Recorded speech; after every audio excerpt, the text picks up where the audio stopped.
getting my phone. Shh. Huh? What? There's a cockroach in the drink. No, my phone. Okay, you need to start your lesson. No, my phone. Daddy, why does the cockroach in the drink? I don't know. I pocket. You want me to take Judge? No. Can I see the cockroach? Yeah. Somebody already messaged. Somebody already messaged. Huh?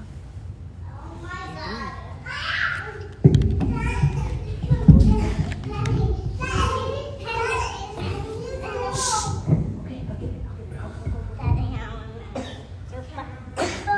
بسم الله الرحمن الرحيم والحمد لله رب العالمين والصلاة والسلام على سيدنا محمد سيد المرسلين وخاتم النبيين وعلى آله وأصحابه الطيبين الطاهرين ومن اتبعهم بإحسان إلى يوم الدين وأشهد أن لا إله إلا الله وحده لا شريك له ولا شبيه ولا مثيل له ولا ضد ولا ند ولا جسد ولا صورة ولا أعضاء له كان الله ولا مكان فهو الآن على ما عليه كان فلا تضربوا لله الأمثال ولله المثل الأعلى تنزه ربي عن الجلوس والقعود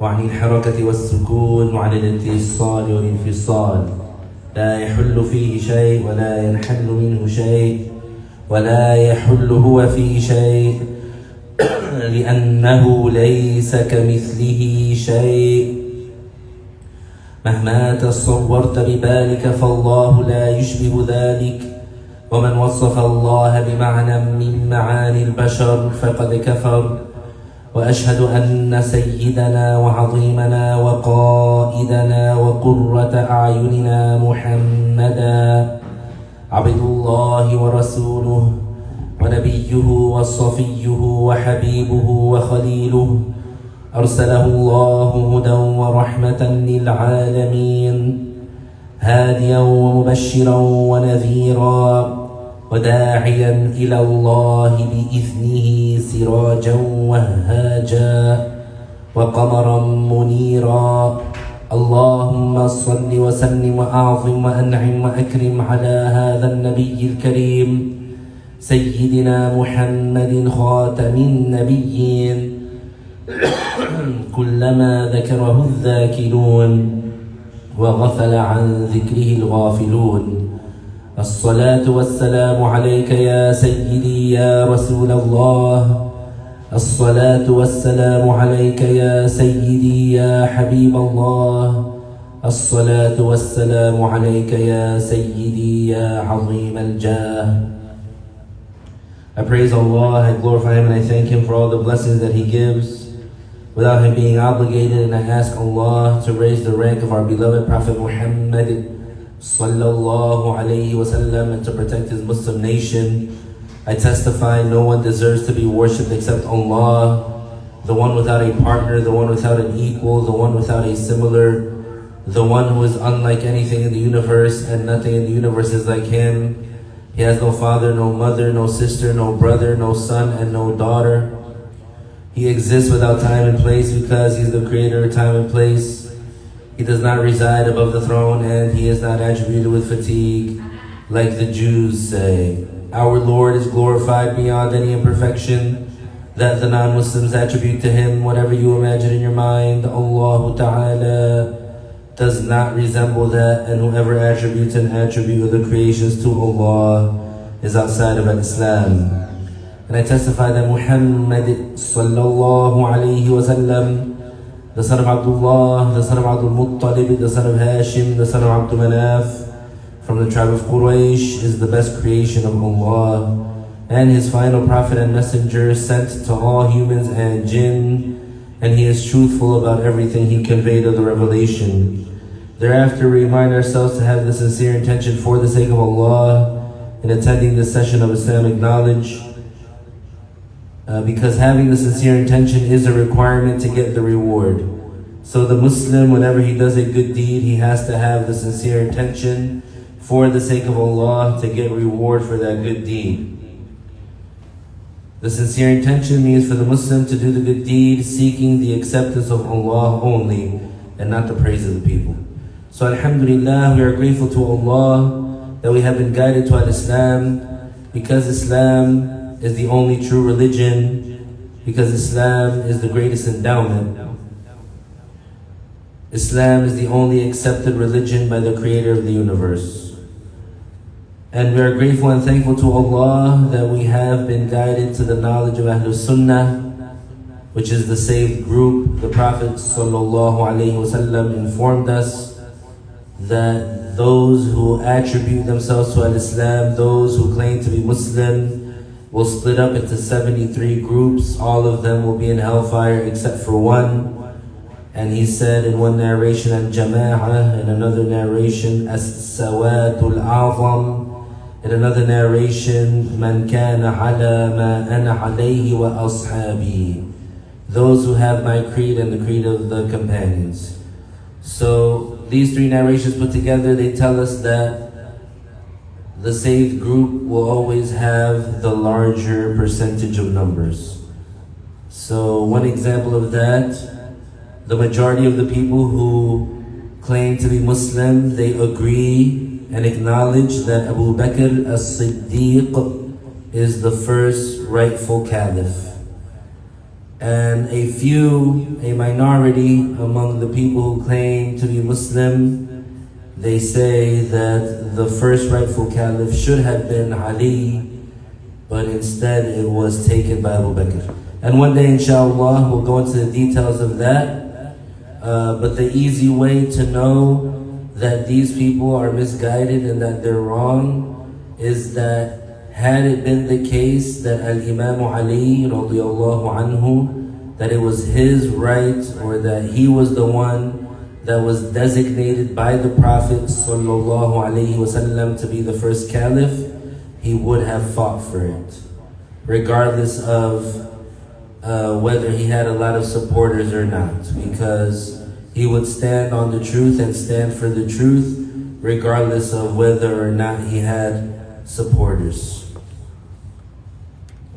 So we're going to continue on with the explanation of Matan Abi Shujā, which is a brief, or it's a beginner's book in the Islamic law according to the madhab of Al-Imam al-Shafi'i radiallahu anhu. And this book is widely taught in formal Islamic settings to the students of Islamic knowledge. So there are certain Muslims who they dedicate their life to learning the knowledge of Islam. And so among the first books that they learn is this book if they are studying the Shafi'i school of law. So we're talking about fasting because Ramadan is close. We're right now in the month of Sha'ban, and there will be a sighting. We will look for the moon on the 29th of Sha'ban. So to get prepared for that great month and to review our information, we're going over this chapter. So we got to talking about the things that invalidate the fast. So we're going to start, and we finished a few of them, but we're going to just recap, starting from page 244, if any of you have the hard copy, right in the middle of the page. The author said, fasting is invalidated if any of the following 10 matters occurs. Number 1, inserting intentionally any substance into a body cavity, including the brain, chest, and abdomen, or the head, through any of the natural openings, mouth, nose, or through an open cut on the head that would allow a foreign entity to reach the brain. And we explained that already. Inserting anything into the anus or into the urethra or the vagina. So that's for both males and females, the anus and the urethra. The urethra is the outlet from where the urine exits the body. So if someone were to put like a catheter, for example, that would invalidate the fast. Yani during Ramadan, that would break the fast. The vagina here referring to the vaginal opening, yani the birth canal, where the baby exits from. So inserting anything into there would break the fast. Of course, remember the three conditions. Intentionally, yani meaning the person, they remember that they're fasting, they know that it's sinful, and they were not forced. Number 3 is inducing vomit while knowing that it is unlawful and remembering that one is fasting. So if someone makes themselves throw up, and it actually happens, whether or not they swallowed back any contaminated saliva, they would still break their fast. 4 is engaging in sexual intercourse in the genitals or the anus while knowing that this is prohibited and remembering that one is fasting. So again, if one is remembering that they're fasting and they know that this is forbidden to do while fasting, then they break their fast if they do it. Number 5, ejaculation resulting from masturbation. Masturbating during the day of Ramadan invalidates one's fasting. Similarly, one invalidates one's fasting by ejaculating as a result of intentional kissing or touching without a barrier, while knowing that it is prohibited, whether or not one wanted to ejaculate. The emission of the mani while sleeping does not invalidate one's fasting. Also, fasting is not invalidated by looking or thinking, when normally this person does not emit mani just by looking or thinking, but it happened that time. So any of that contact that results in the ejaculation of the mani would break the fast. That's for both males and females. Now if a person, they just were looking with their eyes, no touching, or they were just imagining, and as a result of that, they ejaculated, and that's not their norm, then in this case their fast is not invalidated. And same judgment goes for if the person is asleep and they ejaculate, their fast is not invalidated. Continuing on, page 245, menstruation, number 6. So as soon as a woman, she gets her period, her fast is broken. Number 7, postpartum bleeding. As soon as the woman, she begins bleeding the blood of nifas, her fast is broken. Number 8, insanity. So if a person goes insane, even for a moment during the day of Ramadan, their fast is broken. Number 9, losing consciousness the whole day. So we mentioned this before, it's if the person faints, let's say before the Fajr, and then they come to, they wake up after the sunset, then in this case, their fast is not valid. Even if they had intended before they fainted that the next day they're going to fast, because for fainting, the judgment is different. For sleeping, they don't break their fast, even if they slept before the Fajr and they woke up after sunset, their fast is still intact as long as they had the intention before they went to sleep. However, it is not recommended for the Muslim to sleep the entire day of Ramadan because he misses out on a lot of reward. But if he did do that, his fast would be valid. Number 10, apostasy.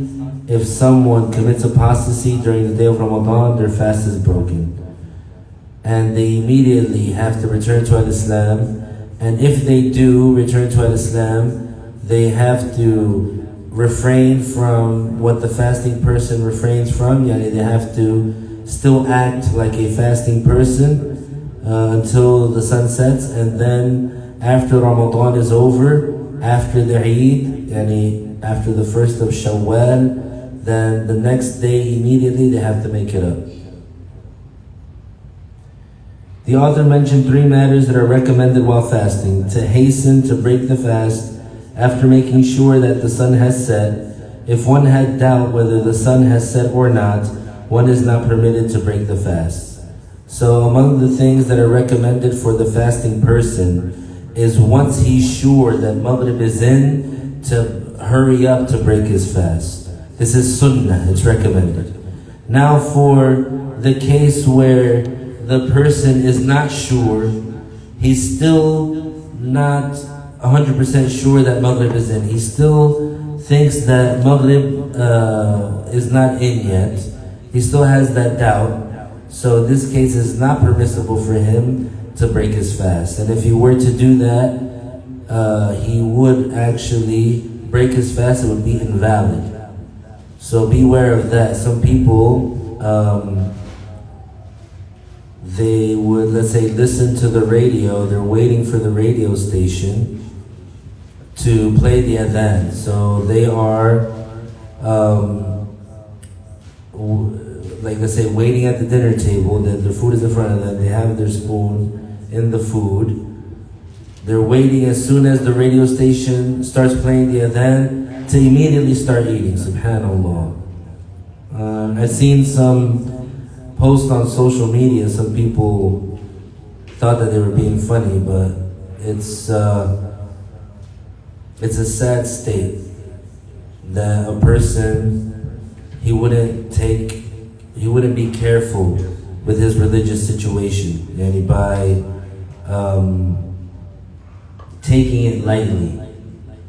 So the one who is patient throughout the day and he fasts, he should make sure that at the end of the day that his fasting is valid. So the person shouldn't let his desire to eat, for example, cause him to rush in a way that harms him. Now, like we said, it's sunnah. Once you're sure, to break the fast. But for the one who's just waiting for the radio station, this is not a valid way. So in some countries, what they do is when they think Maghrib is in, they play on the radio station somebody calling the adhan. And some people, they really rely on that. They immediately start to eat as soon as they hear that. But this is not a valid way to know that the sun has set, because it has been witnessed on different occasions that they would play the adhan on the radio as if Maghrib is in and the sun is still visible. You can still see a part of the sun over the horizon. It still hasn't set below the horizon. And the same thing with those places that play the recordings in the mosques. Some people, as soon as they hear the recording from the mosque playing over the loudspeaker, they start to break their fast. Also, this is not a valid way. You have to know on your own, either by estimating or by actually seeing the sun going down, or someone who knows how to determine if Maghrib is in or not, and they're trustworthy, they inform you that Maghrib is in. So in the case where you have a real live mu'adhin, you have a real live person calling the adhan, and he's a trustworthy person who knows how to determine if Maghrib is in. So when he starts to call the adhan, then you can know that Maghrib is in. Because you know that they're trustworthy, and you know that they're basing their calling of the adhan on their observation or their estimation, their expertise, their knowledge in that, and they're trustworthy. So by them calling the adhan, it's like them telling you, and when a trustworthy person informs you of something, that you can take their word. So that's different than listening to an app. That's different than hearing it over the radio. That's different than, let's say, following a calendar that you don't know who made those numbers. So my advice for the Muslims this upcoming Ramadan, don't be like those Muslims who, as soon as they hear, let's say, the app, or some people they have I guess it's like a clock in their houses, like an adhan clock, and you can set it to whatever time to start calling the adhan. So you just use that to determine if Maghrib is in. You have to be sure. If you're not sure, either by estimation or by seeing it yourself, then you have to wait until you're sure. Or someone trustworthy who knows how to tell that the prayer time is in, they inform you the prayer time is in, and then you could break your fast.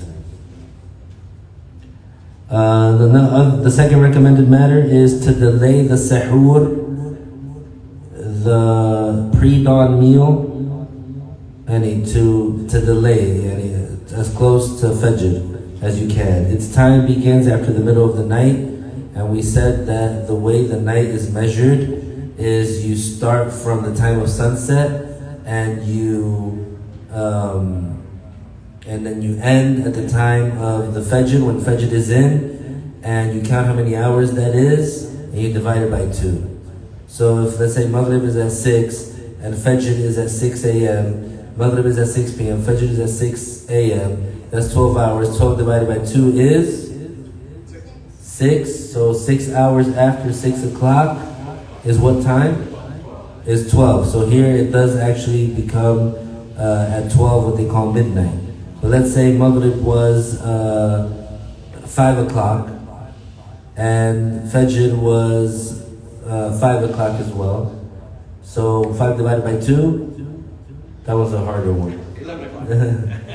So in that case, we would say the middle of the night is 11 o'clock and onward. And the second half of the night, or the middle of the night is 11, and then the second half of the night is from that time until the Fajr. So that's how we would divide up the night. From Maghrib to Fajr, you divide it in half. So when is it sunnah to have suhoor? From the middle of the night onward. Number 3 is to avoid repulsive speech, such as lying, backbiting, ghibah, and tale-bearing, namimah. Repulsive speech like lying, because it's haram, backbiting, it's compared to eating the flesh of your dead Muslim brother in the Quran. And tale-bearing, namimah, is taking what one Muslim said to another Muslim so that they can have a conflict amongst them. These are enormous sins. For the backbiting, there's details. If it was gossip about a pious Muslim, then it's an enormous sin. And if it was about an enormous sinner Muslim, then it's a small sin, except if the person exaggerates to the point where it becomes excessive, then at that point it becomes an enormous sin. The author said, also among the recommended matters while fasting is to make supplication after breaking one's fast. It is also recommended to make i'tikaf in a mosque, to give charities, sadaqah, to break one's fast on rutab, but if not available, then on dates, and if not available, then water. So, among the recommended matters is once you break your fast, after you break your fast, to make supplication. There's a narrated supplication that is made, Allahumma laka sumtu wa ala rizqika aftartu dhahaba al-dhama wa btallat al-uruq wa thabata al-ajru insha Allah. That's the dua. You can make any other dua besides that one, asking Allah for whatever it is that you want, whether it be a worldly matter or a matter for the hereafter, as long as it's permissible, it's a permissible worldly matter. Now,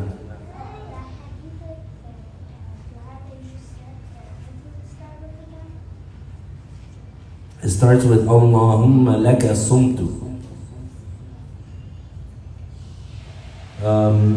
It is also recommended to make i'tikaf in a mosque. Now there is a chapter about it in this book, maybe we'll get to it. But in a real mosque, and in something that is a masjid, and what we mean by that is a place that was dedicated Islamically to be a masjid. So very in brief, the way that the process goes is, let's say I have a land or I have a building and I want to get that reward. So I would say a specific statement in Arabic, and so that building or that property or that land would then go out of my possession. It would not be my property anymore, and it would be like whatever I dedicated it for. So if I say, I dedicate this land to be a mosque for the Muslims, so now it does not belong to me, and now it is property of all the Muslims at large, and that place has the judgment of a masjid until Judgment Day. So among the judgments of the masjid that are specific to the masjid is that the woman who's on her period, she can't, let's say, go and sit inside the masjid. The one who is junub, and who has the major ritual impurity from sexual intercourse, he cannot stay and sit inside the masjid. You cannot, for example, urinate or defecate inside the masjid. When you enter the masjid, it's sunnah to pray 2 rak'ahs that are to salute the masjid. So these judgments are specific to the masjid. Among them is this one, tikaaf, which basically means staying in the masjid. And this can happen during Ramadan, outside Ramadan. Anytime that you enter a masjid, that's one of the blessings of living in a Muslim country, is that you get this ability to get this reward of staying inside the masjid and the i'tikaf, which is something that you don't experience here. So basically what you do when you walk into the masjid, you walk in, you say Bismillahir Rahmanir Rahim, and then you have the intention. I make the intention to do i'tikaf in this masjid as long as I'm here. And so from that moment that you have the intention until the moment that you exit the masjid, you're getting continuous reward just for being there. So this is called an i'tikaf. Now there's a certain specific i'tikaf that the Muslims do during Ramadan where they make it upon themselves that they can't leave the masjid except for an emergency or like to use the bathroom, etc. But they make it upon themselves that they stay sleeping, let's say, in the masjid, and they stay in the masjid like all day, all night, and they only leave for an emergency or to use the bathroom, etc. This is called, that's the i'tikaf that they're referring to during Ramadan. But any time that you enter the mosque, you have the intention that you intend to be in the mosque as long as you're there, to do i'tikaf in the mosque as long as you're there, you get that reward. Basically, you could just be sitting there, not saying that you're not reciting Quran, not praying, and you get reward just for sitting there. That's one of the specialties of the masjid. Now a place like this, a musalla, doesn't have that same specialty. You're not able to pray the 2 rak'ahs of salutation. The woman that's on her period, she can come in and sit down. The man that is on junub, from sexual intercourse, major ritual impurity from sexual intercourse, he can also stay inside of the mosque. Stay inside of the musalla. He can be in this place. Also, it is recommended during Ramadan to give charity. It's always recommended to give charity, but this recommendation is emphasized and encouraged more during Ramadan because of the fact that during Ramadan, the good deeds are multiplied. What does that mean? That means that the person, the Muslim, he gets more reward for the deeds, the good deeds that he does during Ramadan than outside of Ramadan. Also, it's recommended to break one's fast on rutab. Rutab is a certain kind, or it's a state of the date, and before it becomes a date. It's a certain, while it's still moist and has juice, and before it becomes a date, it's called rutab, before it becomes a date. And if you don't have the rutab, then you just break the fast with a regular date. And if that's not available, then with water. So if you don't have dates available, then you break the fast with water. And if you don't have any of that, then with whatever you have. Then you break your fast with whatever you have, because like we said, it's recommended as soon as you're sure that Maghrib is in to break the fast. So let's say that you didn't have water, you didn't have dates, you just do it with what you have. The author said, there are 5 days on which it is forbidden to fast. It is invalid and unlawful to fast the day of the feast of Fitr, Eidul Fitr, the day of the feast of Adha, Eidul Adha, and the 3 Tashriq days, which are the 3 days after the day of Adha. According to Imam al-Shafi'i, the days of Tashriq are 3. But according to the Hanafi, Maliki, and Hanbali school, the days of Tashriq are 2 days. They are called days of Tashriq because they used to sun-dry the meat on those days.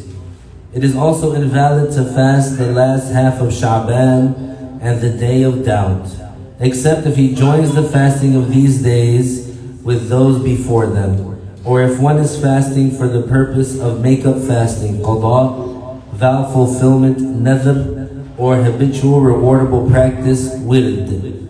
It is sunnah to fast the 15th of Sha'ban, and whoever fasts the 15th of Sha'ban is permitted to fast the day after it. The day of doubt is the day that follows the 29th of Sha'ban, if after the sunset of the 29th of Sha'ban, the crescent of the new moon was not sighted while the sky was clear, without clouds obstructing the view, and people whose testimony is not taken, such as enormous sinners, children, women, or slaves, claim to have sighted the new moon of Ramadan. So the 30th of Sha'ban, the day of doubt is a specific 30th of Sha'ban. So this is the 30th of Sha'ban that the Muslims, they did not sight the moon, but then the people who their testimony is not used to confirm the sighting, they claim that they have seen the moon. So in order for the sighting of the moon, for that testimony to be confirmed to the Muslim judge, it has to be a male, pubescent, trustworthy Muslim that saw it with his naked eye. Not with a telescope, not with a microscope, not even with glasses. So for those of us that wear prescription lenses, he would have to look at it with his naked eye, spot it with his naked eye, even if he had to squint, and then he could put his glasses on. And that's how the testimony would be accepted. But if the person was an enormous sinner, and he goes to the Muslim judge and he says, I testified that I have witnessed the crescent of Ramadan on this night, the Muslim judge would not rule that the crescent of Ramadan has been sighted, and he wouldn't, let's say, announce to the people tomorrow's Ramadan. He would not. And religiously, it would not be considered that tomorrow's Ramadan. If a child testified before the judge that he spotted the crescent of Ramadan, it would not make it religiously binding, and it would not make it so that the judge announces that tomorrow's Ramadan. If a woman testified that she saw the crescent of Ramadan, the judge would not announce that tomorrow is the first of Ramadan. If a slave testified that they saw the crescent of Ramadan, the Muslim judge would not announce that tomorrow is Ramadan. But let's say those people, they claim that they saw the moon, and so it would have been like rumors around that, oh, it was sighted, it wasn't sighted. Or it could be a case where people hear that the crescent was sighted, but it is not known who sighted it. And it is not known that an upright Hadin male sighted the crescent. In this case, the following day is considered the day of doubt, and it is prohibited to fast such a day. So when that case happens, it's forbidden for the Muslim to say, for example, well, just in case today is the first of Ramadan, I'm going to fast. Because it's forbidden to fast the day of doubt. And that's the day of doubt specifically. Note, if an upright Muslim male testifies that he has seen the crescent of the month of Ramadan, then the people of that town and all the towns around it, in which the sun rises and sets at the same time, fast the next day. So, if, let's say, we see the crescent in South Florida for Ramadan, then all the places that share the same sunset and sunrise times as us, then they also, the sighting would apply to them. However, according to Abu Hanifa, once the start of Ramadan is confirmed in one place, then all Muslim countries who hear about it fast too. However, if astronomers say that the crescent will appear on a certain day, Muslims do not rely on that to determine the beginning of Ramadan. In the well-known Hanafi book called Al-Mi'raj, it is said that one cannot rely on what the astronomer and the people who calculate the lunar cycle say for fasting Ramadan. One cannot determine the start of the month of Ramadan based on calculations. And that's because the foundation, the basis that the Prophet ﷺ established for his Muslim nation, in order for them to apply the judgments and in order for them to obey Allah, he made it clear that it's not through calculations. When he said, "Inna ummatun ummiyah la naktub wa la nahsib."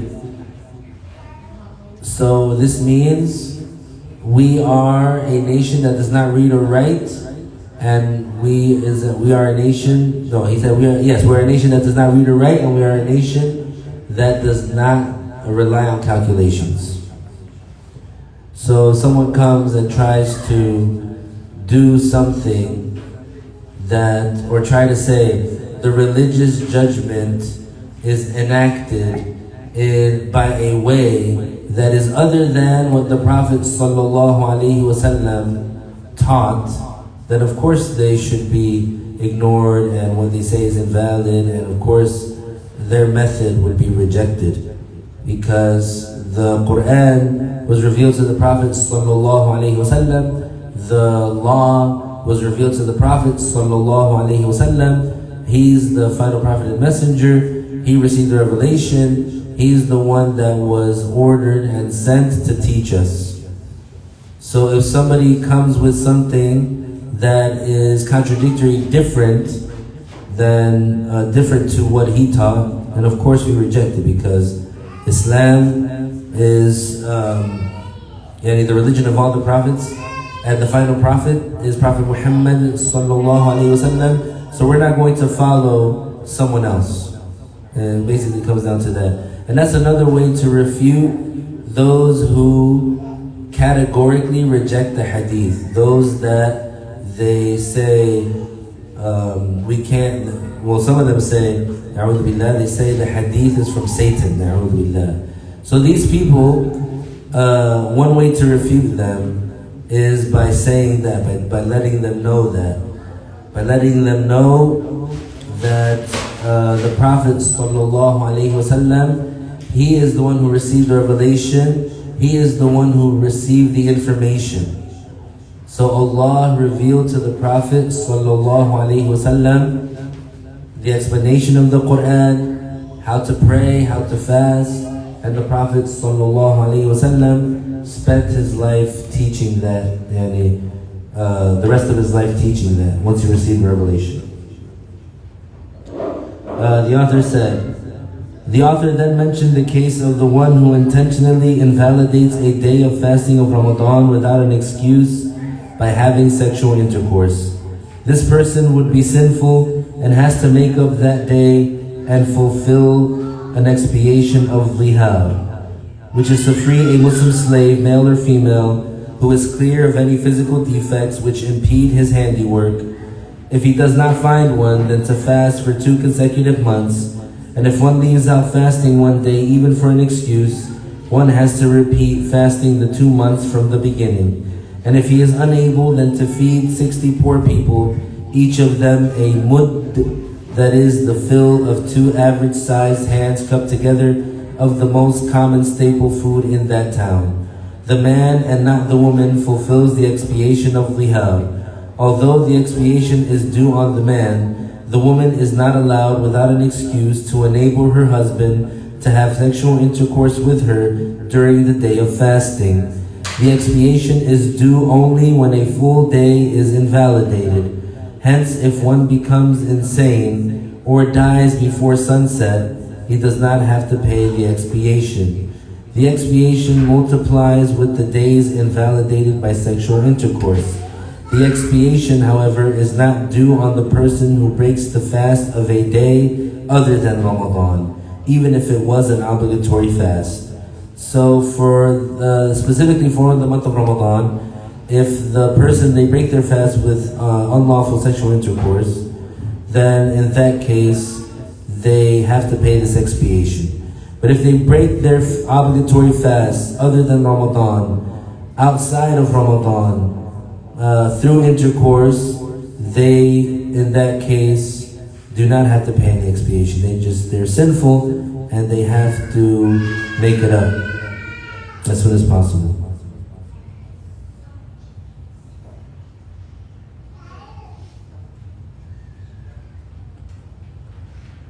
The author said, if someone dies while still having days to make up from Ramadan, that one missed with an excuse, or any other obligatory fasting, vow, or expiation that one missed with an excuse, such as because of sickness, and this sickness continued until his death, this person is not sinful for those missed days of fasting, and there is no expiation, fidya, owed on his behalf, and no fasting needed on his behalf. There are 4 possible cases pertaining to the person who had days of fasting to make up. The person missed fasting with an excuse and was unable to make up the missed days before dying because of continued sickness. In this case, this person is not sinful for those missed days of fast. One does not make up those missed days on his behalf, and no expiation is due on his behalf.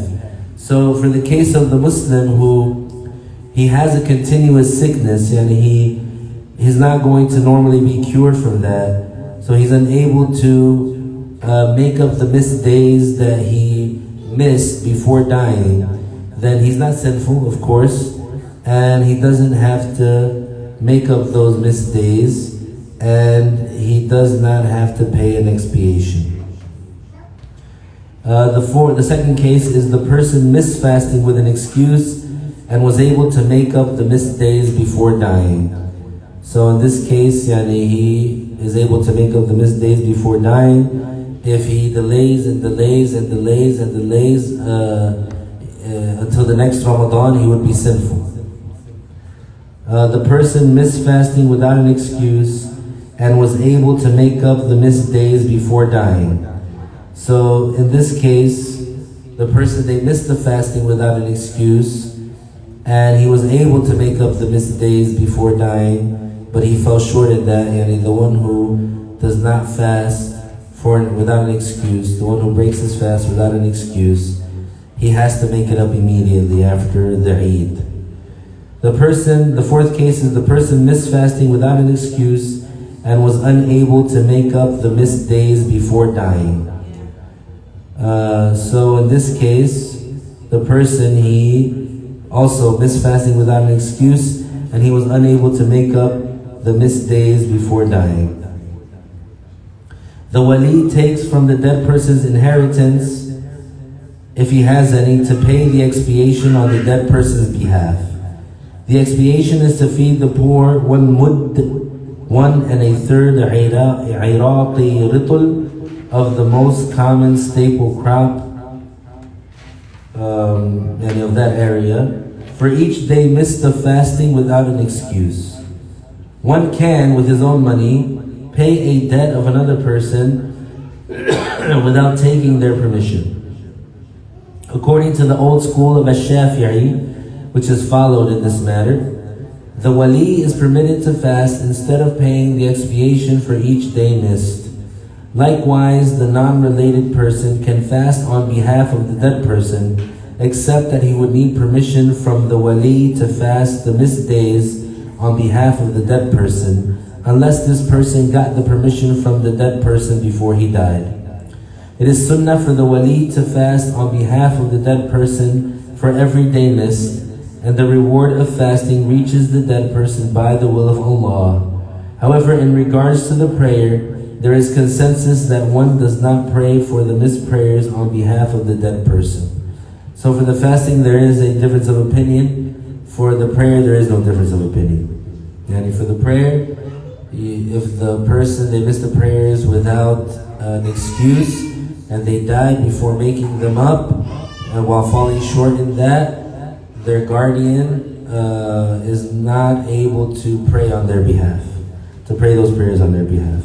But for the fasting, it is, according to the old school of the Shafi'i, valid for the guardian to fast on behalf of the deceased that missed fasting, or for other than the guardian to do it with the permission of the guardian or with the permission of the deceased person himself.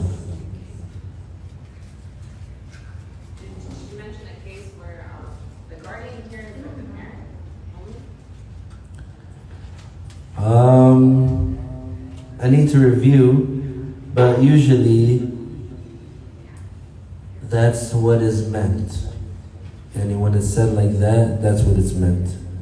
Or is it like the one who tells them or asks someone to do it on their behalf and they die? That's different than the guardian. That's the wasi, it's not the wali. The wali is the one who has that, he has that authority inherently. The wasi is the one who gets that from the person themselves before they die.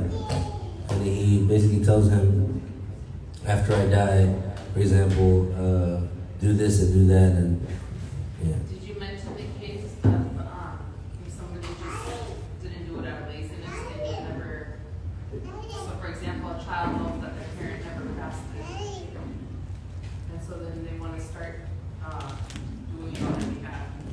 After they die. Yeah. That's allowed? I need to see about the wali thing because the child wouldn't be a wali for their parent. Yani. So I'll just ask how that would work. But in the case they got permission, then they could do it? Yes.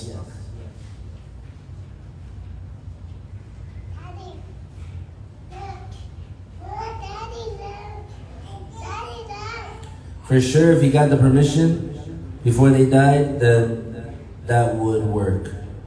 The person, the child has to be pubescent, or The person that gives the permission? the person that gets the permission? Pubescent, I'm not sure. I'll look that up too.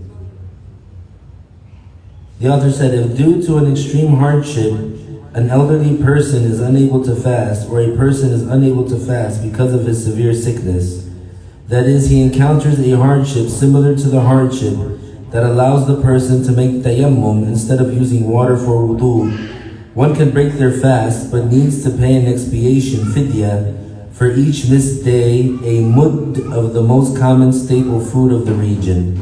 If one was poor, meaning if he cannot afford to pay it now, he pays it later when he can. He owes it until it is paid. One cannot pay the expiation prior to the beginning of Ramadan, not even a day before the night of Ramadan. But one can pay it during the night prior to the day in which one will not be fasting, or one can pay it after the sunset of the day that one was not fasting. One pays it day by day. Fasting is not an obligation if it harms one, such as if it prolongs one's illness or results in one's death, or in impairing an organ or the like.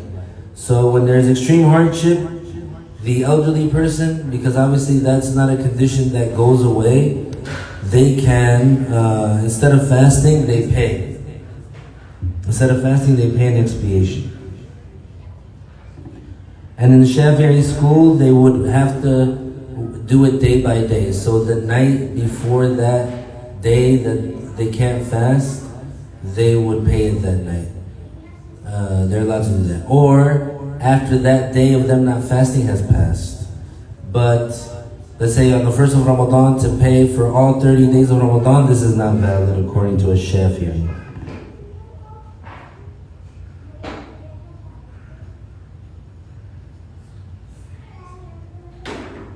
Same thing for the one who encounters that. So same thing for the person that has a severe sickness.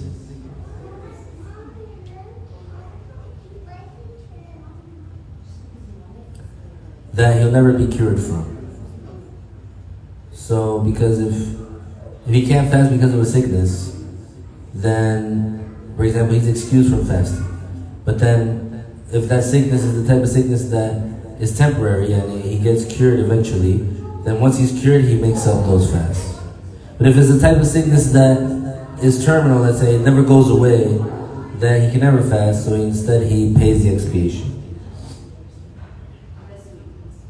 As for the pregnant woman and the nursing woman who cannot bear the hardship of fasting, that is, it causes them a severe difficulty, namely that which permits performing tayammum instead of using water for wudu, they are allowed not to fast. When the pregnant woman and the nursing woman fear harm to themselves or to themselves and their baby, whether in the womb or the one being breastfed, like for example when the pregnant woman fears that fasting may result in the miscarriage of the baby, and the nursing woman fears having insufficient milk for the baby, they are allowed not to fast. But they need to make up the missed days. However, if they break their fast out of fear for the baby only, then they also need to pay an expiation besides making up the missed days. And on top of making up the missed days, they also have to pay an expiation if they broke their fast out of fear for the baby only. She didn't fear for herself. She feared for the baby only. So in that case, she's allowed to break her fast after, let's say, she gives birth or whenever she can, she makes up the fast, and before the next Ramadan she makes up the fast, and on top of that she has to pay 1 mudd for each of those days that she missed. The expiation per each missed day is a mudd of the most common staple food of the region. The person who is traveling a long distance travel is allowed not to fast, but it is better for them to fast if they are not harmed by it. However, if they would be harmed by the fast, then it is better for them not to fast.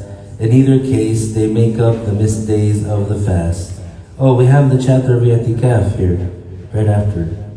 And it's short, it's just like a page and a half. So we'll go over it. It says the tikaaf is an emphasized sunnah. It has 2 conditions: the intention and dwelling in the masjid. One does not leave out the i'tikaf if one made nadhr to do it, oath, except for the person's need to relieve oneself or an excuse such as menstruation or a sickness with which one is unable to remain in the masjid.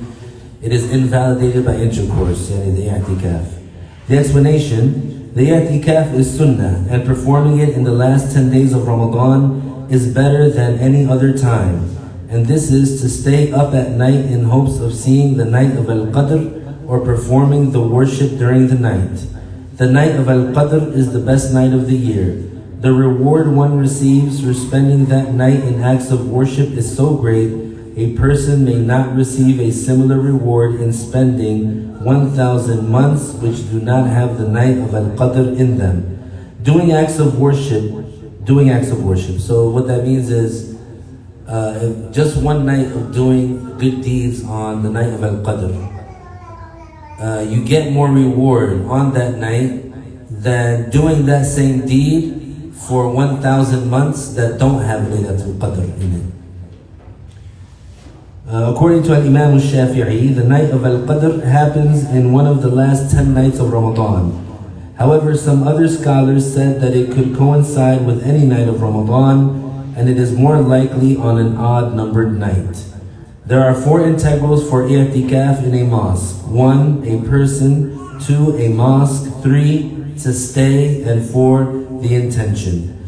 The conditions for i'tikaf are to be Muslim, to be sane, to be at the age of mental discrimination, to be clear of menstruation, postpartum bleeding, and major ritual impurity. There are two requirements for i'tikaf. The intention, the person either intends the i'tikaf as an optional act, sunnah, or as a fulfillment of a vow.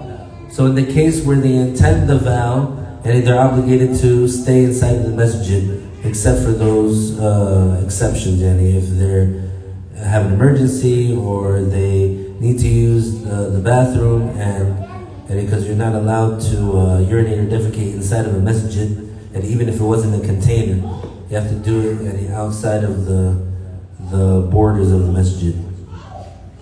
But other than that, if the person doesn't do the vow, then it's sunnah. The i'tikaf is recommended. Yes, there's a question?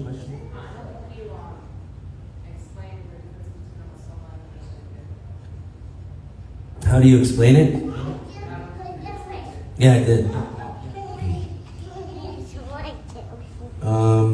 There are two, okay, and then the second one is to stay in the mosque.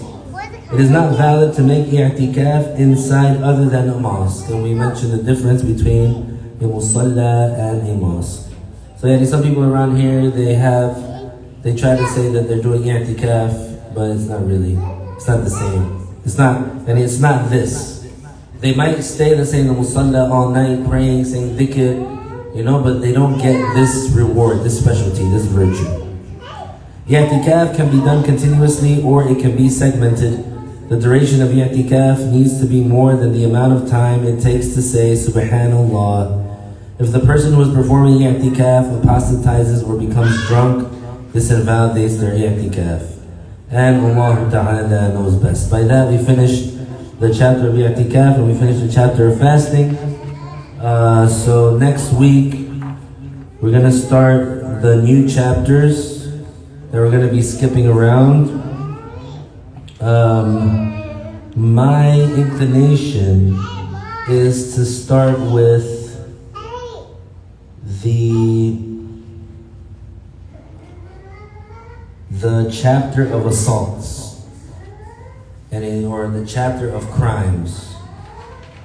So it includes types of assaults, the diya, the indemnity that is paid, swearing about a murder, and then after that is the punishments, the punishment for fornication, the punishment for accusing a person of fornication, the punishment for drinking alcohol, the punishment for theft, the punishment for waylaying, self-defense and liability for destruction caused by one's animal, fighting Muslim rebels, the punishment for apostasy, the punishment for abandoning the prayer.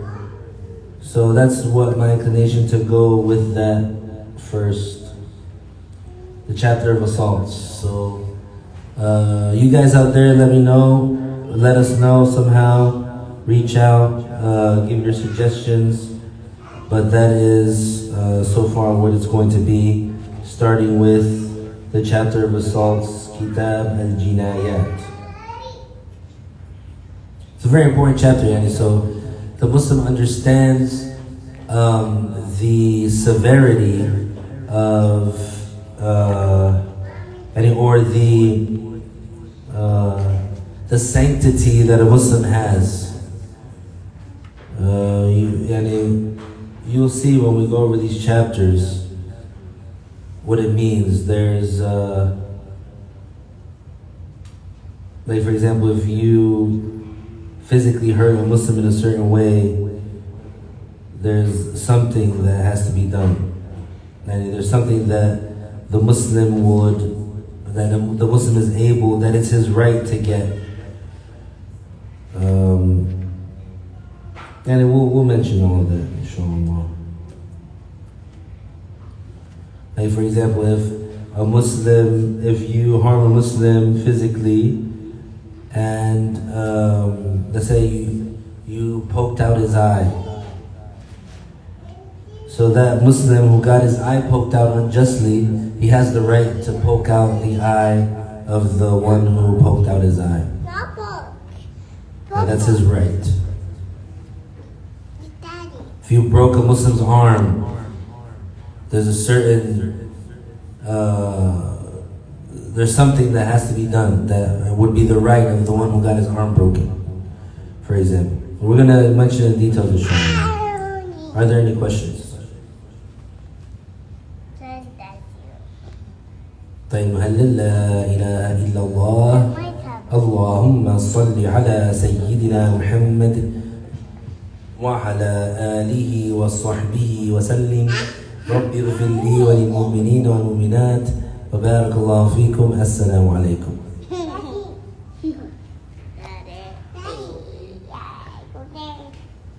I'm gonna get that one. No. Bring it back. Oh, somebody has a question. What is it? When they read the special shahada, will it be guaranteed to help them to avoid missing any of their prayers, even if they're working or if it's very difficult? Guarantee? Yeah, just explain what the special shahada is. Like they're saying if they recite it every day, would it be a reason, a guarantee for them to make sure that they fulfill all their prayers even if they're at work? If they're at work? Yeah. So they're probably asking, How many hours do they work? what does it matter? What I'm saying is there's only usually 2 prayers that happen at maximum. So maybe they're talking about that 1 or 2 prayers. Yeah, so basically the special shahada, the virtue that comes from reciting it, being consistent on saying it once a day, is and once every day and night, and from after the Fajr and after the Maghrib you say it, is that person, his situation will be made better, and he will become better and rectify his situation, and he'll become pious, and he'll die pious. That's one of the virtues of that. Yeah. What's that? Any other? طيب نحل أول التحليل, right? بارك الله فيك. No prayer shot.